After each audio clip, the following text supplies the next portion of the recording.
Après avoir confessé les meurtres de Romain et Alizée Melville, Garance s'est jetée dans le vide et se trouve entre la vie et la mort dans Demain nous appartient. Mais a-t-elle réellement commis tous ces crimes seule? Attention, cet article contient de nombreux spoilers sur les prochains épisodes de Demain nous appartient.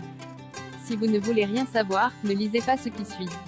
Il y a quelques jours, Garance, Esther Balding, prenait une terrible décision dans Demain nous appartient.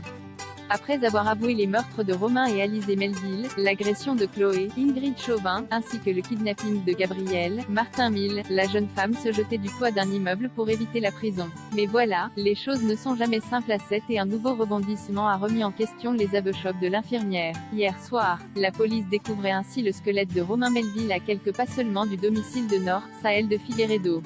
De quoi poser la question d'un éventuel complice dans ces meurtres.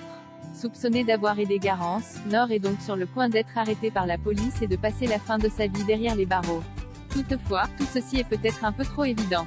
Ne faut-il pas plutôt imaginer que quelqu'un cherche à lui faire porter le chapeau?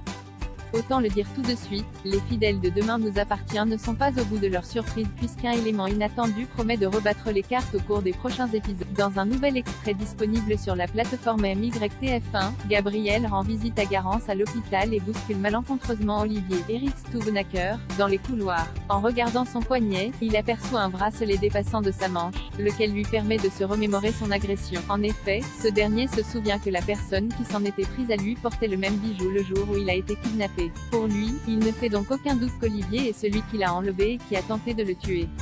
Gabriel a-t-il vu juste? Olivier est-il le complice de sa fille? Quand on y pense, Olivier a finalement toutes les raisons de vouloir protéger sa fille, d'autant qu'il a déjà prouvé par le passé qu'il était capable du pire. Souvenez-vous, il s'était fait passer pour mort pour se venger de Maxime, Clément Rémien, qui était alors l'amant de sa femme. Il ne serait dès lors pas étonnant de voir le professeur de mathématiques tout mettre en œuvre pour faire éviter la prison à Garance. Dans la suite de la quotidienne, l'étau va se resserrer autour d'Olivier Doucet. Selon les synopsis officiels dévoilés par la chaîne, Olivier refuse de voir sa fille payer pour les crimes commis, et Garance ne va plus pouvoir protéger son père.